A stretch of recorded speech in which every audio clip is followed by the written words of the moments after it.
Welcome back to another episode of Good Chatter with Josh Palet and Dave Palet, and it has been a long time since we've done one of these. Yeah, it's been a while. Well, you've been out of town. I have, but I've been here a little bit more than I would have liked, and we should have been doing these, honestly, but we forget, like, it's busy. Yeah, and this is honestly one of my favorite things to do. I love doing this not only with you, but at the same time, how many people get a chance to do anything with father-son that goes down forever? Hopefully you share it and we aren't embarrassed when you have to share it with your grandkids one day and go, I wish I didn't do that.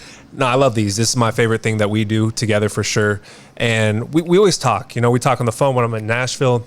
We talk in the kitchen when I'm here. And there's a lot of things that bother us. And we talk about things that bother us all the time. And I think we should share some of the things that bother us recently. So we went to a party, okay? And they have a taco guy because taco guys are common. Yeah, I love taco guys. Taco guys are the best. Yeah, whenever you hear there's a taco guy, I don't know about everyone else, but I'm like, hell yeah. And people might go, that's not high quality food. It is for me. Who says that? Come on. We all know people like that. Yeah. We all know people like that. Really, this is the best you can do. This is the easy road. And I'm like, this is exactly what I want. I like the easy road. Yeah. Easy road's the best. So you get in line for the taco guy and you get your food. And when you get your food, you go, I want carne asada, right? Of course. People want steak. It's the only way to go. So you go, I want the carne asada. And the guy gives you the look like, there's a lot of chicken, a lot of pork here. Yeah. You want some of the chicken? I'm like, I don't want any pollo. I just want the steak. And they're like, well, they look all like, we got double as amount of, I know you have double the amount because steak is better. Yeah. Why do they hate on us? Why do they say to you, how many do you want? And then you go 4, and then their feelings like get hurt. 4. Are you serious? Yeah, they say it back to you. Yeah. Well, why would you ask me to throw a number out if 4 is not okay? Yeah, I don't know. And I'm thinking 4 in my mind, and if a plate was bigger, I would say 8. Exactly. But whenever you get whatever number you give, they give you the look like, you serious? And what the hell's going on? Then they look at the line. I'm like, that's their problem. Yeah, it's not Don't my ask fault. me what number. Just say, hey, you want 2 or 3? If 4 is too many, just say, hey, you want 2 or 3. And then and if they do say that, I'm gonna say, can I get 4? Like, I am still gonna ask for the 4. I'm not gonna let it go. But then when they guilt you into, I have chicken and pork here, don't you want that too? No. I want steak. Yeah, like everybody else. Yeah. Why don't you make more steak? Why do you make so much chicken? You don't bring an even amount of chicken and steak. It drives me nuts. Okay, another thing that drives me nuts is people always say you should take the high road. The high road is so overrated. The low road makes you feel good. When people say to you should take the high road, what goes through your mind? Do you think of them as, you're soft? Or do you think, mind your own business? Like when people tell me that, I'm like, you just aren't as upset as I am. Exactly. You can't relate to what I'm trying to say. So, no, it always bothers me when people say how to react to a situation, Yeah.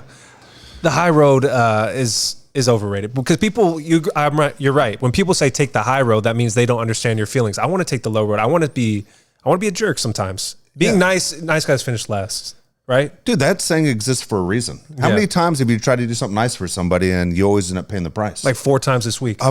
Right? Like 4 times this week. Actually, I know of a situation. You're right. Yeah. It has happened to you this week. Happens all the time. The reason that saying exists is because it's absolutely true. Yep. Being the nice guy, just be prepared to have things not work out the way you planned on. All right. This next one doesn't pertain to us, but I think it's just really mean. Okay. I know you can see it. We'll read it. Which one are we looking at right here? This one right here. Oh, yeah, here you go. It's when you ever see people argue, and then all of a sudden, girls do this to guys more than anything. I think this is their ultimate way of hurting their guys' feelings. And they'll just go get mad at somebody. You could be at Target, and you short, bald fuck? And you're like, geez. Like, you almost feel bad for that guy. Like, I don't even know that guy. But that's how you're going to hurt his feelings? By dropping that move right there? And I've seen it for years. And that's it. And I always look at that guy going, dude, I feel bad for you. Like, can I buy your groceries? Like, I don't even know what to say. And I'm like, I don't even know what he did, but she completely went for the hammer right there. She combined 2 things he can't control. Yeah, you're short right. and bald. Yeah. Yeah. I remember I was talking to somebody recently. I'm just going to make up the name. Excuse me, make up the name. And I go, Steve. And they go, Steve, that bald bitch? And I'm like, what? Like, that's how you call out Steve, that bald bitch? That's horrible. And the thing is, and we all know someone that's bald, but if you know someone that's bald, they always will try and sell you, hey, man, I've been shaving my head for this amount of years, and I'm happy with it. I got a good head. And I'm like, hey, you probably got a good head. But at the same time, you want to have the option, I imagine, of growing hair. Exactly.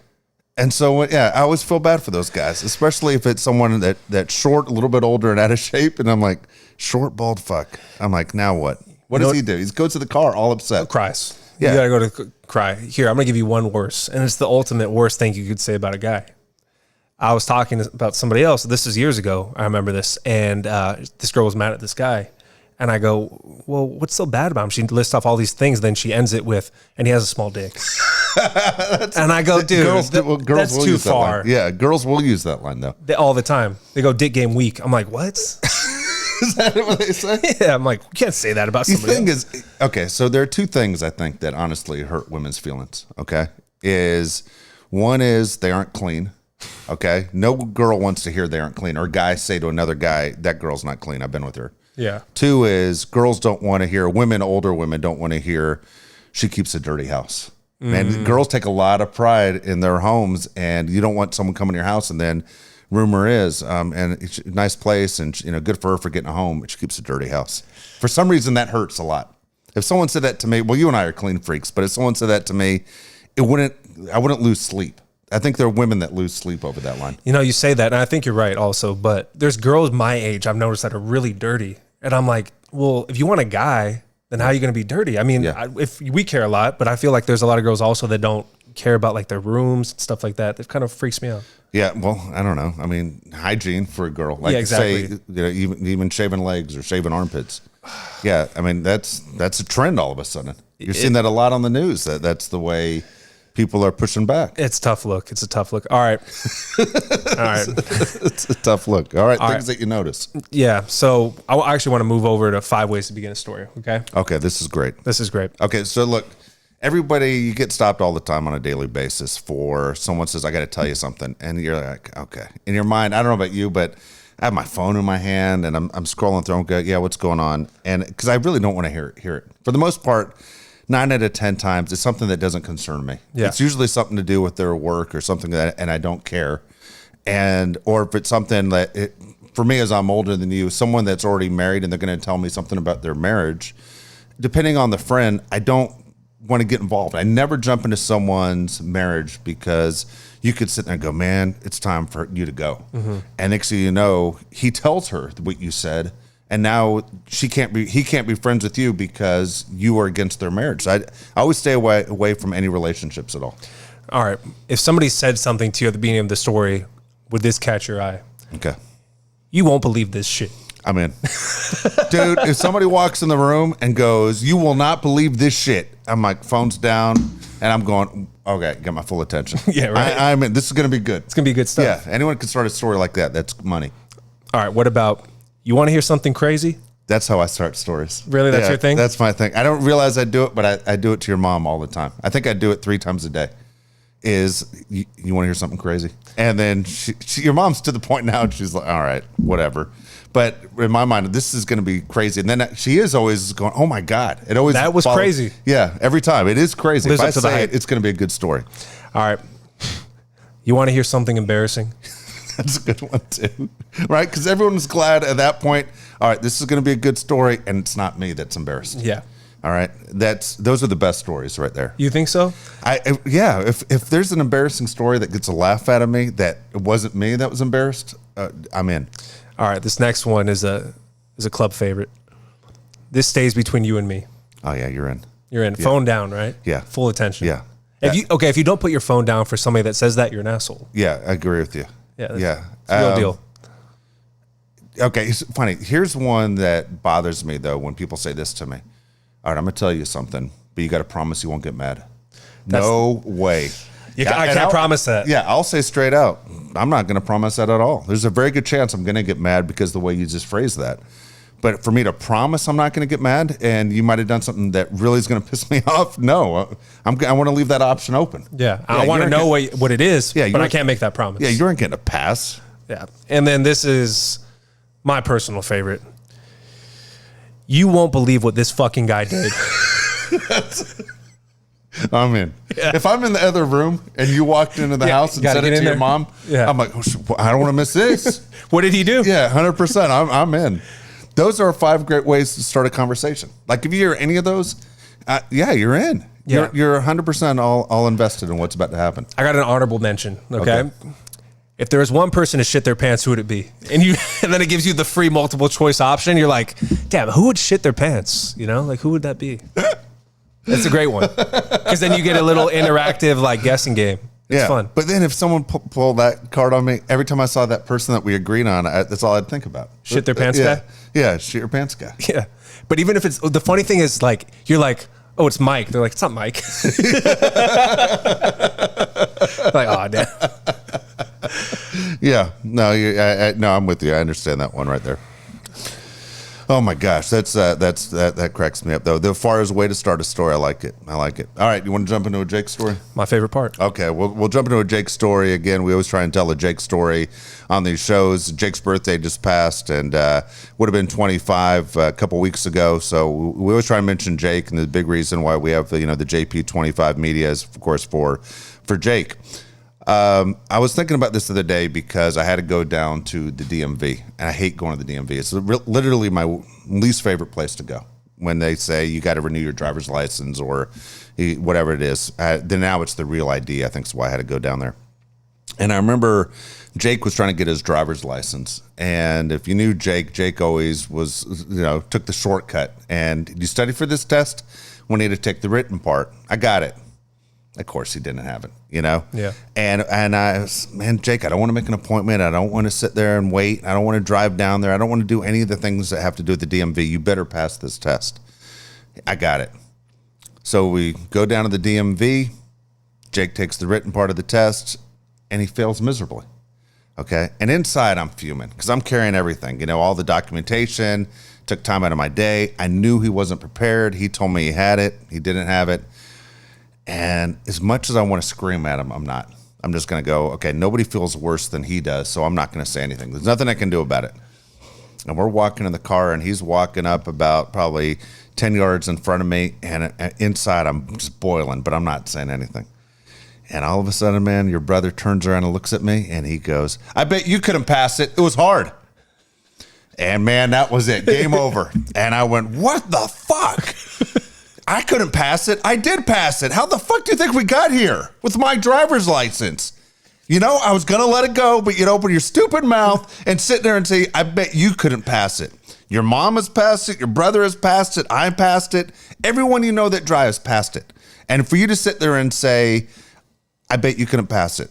And then I'm like, I literally was like ready to drop and go, let's just fight. Like I couldn't take it. Like, let's just fight it out in the parking lot, like in the movies. And then he says, it's harder now than when you took it. It's the same damn laws. What are you talking about? And man, I was so mad at him when he pulled that line at me.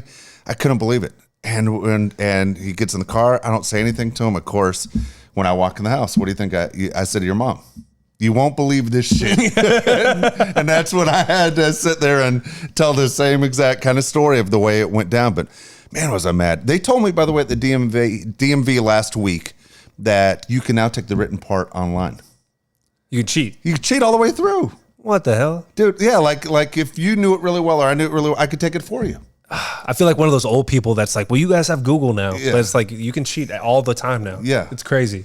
That blew me away when they said you could take the written part at home. I was like, that's ridiculous. That is ridiculous. And here's the deal. I'm lecturing, but the driving part is the only, life and death course you're going to take your whole life is driving. If you don't know the laws, you're going to kill somebody. 100%. Anyway, and when you moved to Tennessee, you had to get a new driver's license. Did you have to take the written part? No test. No way. No test. What do you mean? You just said, here's my California license, and they gave you one in Nashville? Yeah. Oh, that's not bad. Well, dude, what happened to us the other day? Oh, yeah. Josh and I got global entry card. That's right. What do we have to do? We didn't have to do anything. It was easy. We had all our paperwork, and it was as easy as I had all my stuff. It took me like 3 hours to pull everything I needed to get. And I walk up, and the guy's like, dude, I know you. And I was like, how do you know me? He goes, dude, I've listened to you on the radio. He goes, you're good. Yeah. He let me go. And then he did the same thing to you. You're wearing a sweatshirt of a school that he used to play against when he was in high school. And he's like, dude, I played against that school. You're good to go. Yeah. And you and I were out of there in 30 seconds. Global entry. We can now go to Sweden. I mean, we can go anywhere we want. Go anywhere. The guy like Josh's sweatshirt, the other guy heard me on the radio. Yeah.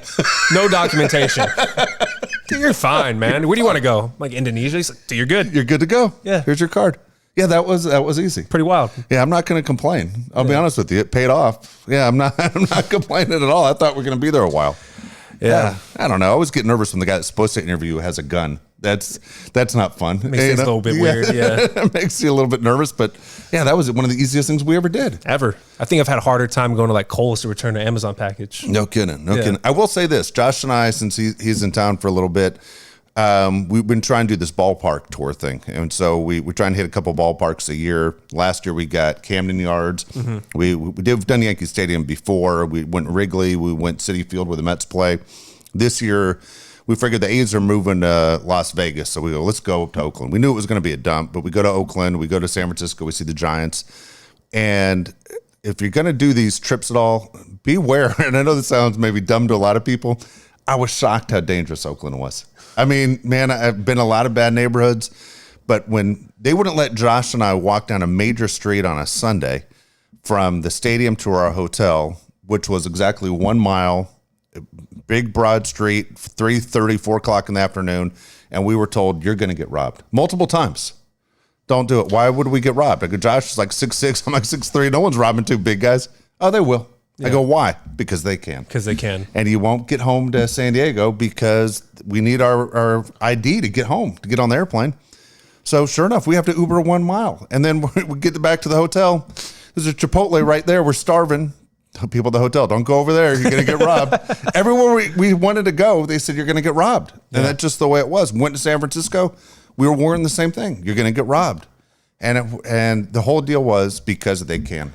That was wild. So if you're traveling, I don't even know what to say, man. But if you're going up north, man, we were warned over and over again, you're going to get robbed. Doesn't matter how big you are. Yeah. I mean, Oakland is extremely dangerous. Probably the most dangerous city I've been to. I think it's funny because people that aren't baseball people like, oh, that's really cool. Where have you been? Like Baltimore, Oakland, Queens. They're like, what? That's where you go for fun? All right. So speaking of that, is for me, Queens is a place I never want to go again. No. Yeah. Queens was the most surprising place we've been because I knew Oakland would be bad. Yeah. But Queens was like taking the subway through Beirut. Honestly. Yeah. Queens was surprising how bad it was. Yeah, I would never want to go back. I don't know how I wouldn't want to live there. New York, you could only live in Manhattan or Brooklyn. 100%. Brooklyn or Manhattan. Okay. Probably, but even the Bronx is scary as hell. You go to Yankee Stadium, it's scary. There are 8 million cops outside of Yankee Stadium. I would never want to live in the Bronx. But what happens if you have to go to the Bronx and sign a Yankee game going on right then? Like there's a good chance you're getting robbed. Yeah, 100%. Yeah, it was that blew me away. Anyway, it was the trips the ballpark tour's been fun. Everything else is scary as hell. Where are we going next? Pittsburgh? Another great city. I want to go out Philadelphia. Yeah, when the first word is Pitt. Yeah. No, I do. I want to hit Pittsburgh, Philadelphia, and to be honest, I never spent any time in Denver. I want to go to Colorado. I want to see Coors Field. Yeah, you want to see John Denver. Yeah. John Denver is full of shit, man. Yeah, absolutely. All right. Appreciate you guys listening, watching, wherever you're at. We're going to try to do these more often. I'll be back in November. We'll try to hit these once a week if we can. I appreciate you guys always paying attention and seeing what we post. Thank you.